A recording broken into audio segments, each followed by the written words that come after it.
Hey, my friends, welcome back to the Work Happier podcast with Shodawan. This week, we're talking about, will a master's degree help you advance your career?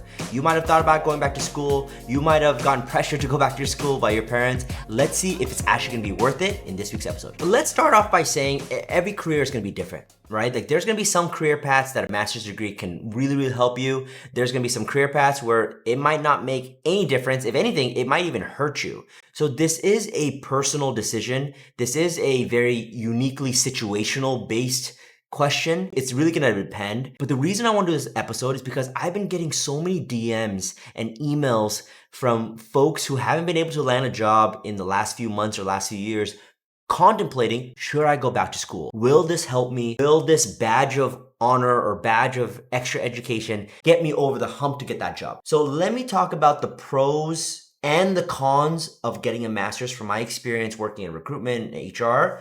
And at the end of the day, it's going to be your decision. And maybe even before getting started, I'll tell you my own personal story. My mom has probably been telling me to get an MBA since I was getting my bachelor's. Like it was just a thing that she grew up thinking, is that you go to school, you get your bachelor's, you get your master's, and that will make you successful. You can see my career now. If you go to my LinkedIn, I don't have a master's. I have a bachelor's degree and no extra certificates, no anything other than that.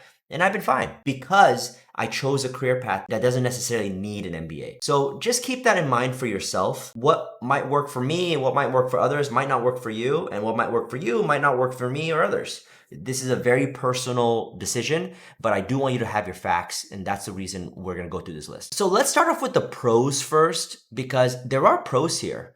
Besides the money, besides the expenses, there are pros to getting a master's. The first one is probably the biggest one. You can be classified as a subject matter expert in your field. And this especially applies to industries that are hard sciences, IT, healthcare, maybe even public sector. If you go all in on one subject, you will be classified as an expert in that field. And that could potentially help you with your career, with accolades, with you getting recognition. It can have all of that. The second pro to this is that once you get your master's, you might be eligible for a way bigger raise in salary. There's actually some times where companies will sponsor you to get your master's, sponsor you to go back to school, because they will then promise you a promotion, promise you a new title, promise you more money. That could all be tempting. The only extra thing I'll add here is you do want to make sure you're in a field that recognizes a master's degree as evidence enough for you to get a higher salary. For example, if you are doing management consulting or investment banking or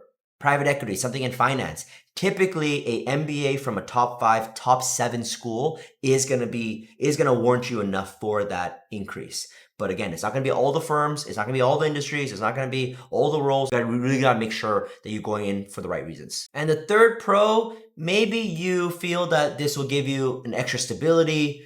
Maybe this will give you opportunities for advancement down the line. Potentially, because they have a master's degree, you are more valuable to the team because you're an expert. You're somebody who has the education pedigree. And I have seen that before, where a master's degree can help you rise the ranks faster, or can help cement your status more in the team. But, and maybe this is the start to the cons that we're going to get to, but from my experience in HR, when a company does layoffs, org structure, it's never a thought process where CEO or the senior leaders are going to go, all right, well, let's see who has the advanced degrees and let's see everybody who doesn't have the advanced degrees and eliminate these folks. It doesn't happen. At the end of the day, when you're working, your degree, no matter how far you get, maybe even if you're a PhD, it won't replace how you are at work. If you are a killer at work and you're dependable and you're damn good at your job, with the master's or without a master's, you're going to be kept. They're going to try to keep you as much as possible. But on the flip side, let's say you're not dependable. Let's say you're not great at work. Let's say you've dropped the ball on a couple of crucial projects, but you have a master's. That master's won't save you. At the end of the day, education is great, but it's how you show up at work and how people perceive you that's really going to be the difference maker for you staying at a job and you advancing. With that, let's go into some of the cons, because I would say for 9 out of 10 people, you probably don't need a master's degree. Let's get into it. The first, it's just expensive. Some masters can be anywhere from 20 to 40,000. Some master's degree can be anywhere from 6 figures to multiple 6 figures. There's a sliding scale to this. And of course, you might get scholarships, you might get financial aid, you might get some help from your parents or family or the government, but it's still a big expense. So if you are going to be someone who has to take out tens or hundreds of thousands of dollars of loans just to go back to school, that is a big gamble you're taking on yourself. We're not talking about the opportunity cost here too. With you going back to school for a year, 2, 3+ years, you are not probably going to be earning the same amount that you would have been if you just went to work full time. As you know, a master's is a big time commitment. You have your books, you have your studies, you have your tests, and you also want to make sure that you do good at work and you do good at school. It's just a lot more on your plate than most people expect, so just keep that in mind. The second con here is you never know how long it will take. Yes, a lot of master's degrees say you can finish in a year, you can finish in 2 years, but typically that's for full-time programs when you're going all in and you're taking all the classes and you're not missing a beat, you're not taking a break. Knock on wood, but what happens if something tragic happens and you need to take a pause in school and you need to take care of your family, you need to take care of other things? That can delay your graduation. So it's not just a money investment, it's also a time investment. Do you want to give this educational institution that much time of your life, of your career spent towards furthering your education, towards you learning a field? And with time, changing of time, is the degree that you're getting, is the field that you're studying to be a subject matter expert in, is that going to be relevant in 2, 3, 5, 10+ years?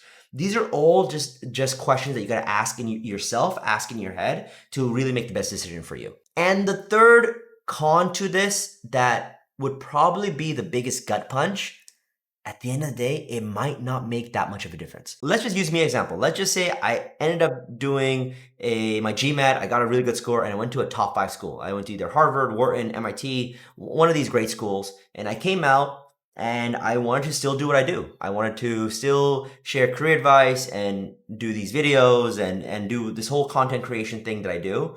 Would it make that big of a difference for my business? Would the $100,000 to $200,000 that I'd spend and the 2 years I'd spend doing that MBA really catapult my WorkCap business? Potentially. There might be a chance there because now I'd have an Ivy League degree and I have this and I have this and that. But the other side to look at it is maybe I might lose some clients there too, where they're like, well, you only got successful because you have an Ivy League degree, or you only are doing this because you got into a name brand school. That might lose some folks that don't have that. So there's always two sides of the coin. I'm not saying one is better or the other, but you just have to keep those things in mind, because I think a lot of people think, yo, if you get into top 5 and you get into Harvard and you get into Dartmouth and you get into Yale, you made it. You're good. You're good for your entire life. Not so quick, right? Not so fast. I have a lot of friends who went to Ivy League schools that don't do their same degree now, and they tried something different. So it really just depends on what you want and what you value. The one plus that I would say for a master's, especially an MBA, is that if you are trying to pivot your career from one thing to another and you have no experience doing it, you don't know how to break into that new field, potentially a master's can be a good gateway to get there. So for example, let's say your entire career you've been in education. You've worked as a teacher, you've worked in administration, and now you want to get into a tech career, or you want to work into consulting. That would be a tough pivot from teacher to consulting. Is it possible without a master's? Absolutely. But going back to school and you meeting folks in this area, you attending trainings and you attending career fairs, things like this, meeting people in the network, meeting people in the industry can potentially help you network your way into this career pivot. So that is a caveat there, that if you do want to make a career pivot, a master's can be beneficial for you. Can you do it without it? Absolutely. Can you do it with it? Absolutely. So again, it really just depends on you. So hopefully this sheds some light about whether a MBA or a master's degree is the right path for you. I'll relay this again. For 9 out of 10 people, I would say you do not need that master's. Save your time, save your money, and get real life hands-on experience any way you can. Volunteer, do a side hustle, work with your friends, whatever you can do to get some nitty-gritty experience, that's what you want to do. That's it for me this week, my friend. This is the Work Happier podcast with Shodowan. If you have any questions, if you have any future topics for us, email us at podcast@workhap.com, and I'll see you next week. Bye.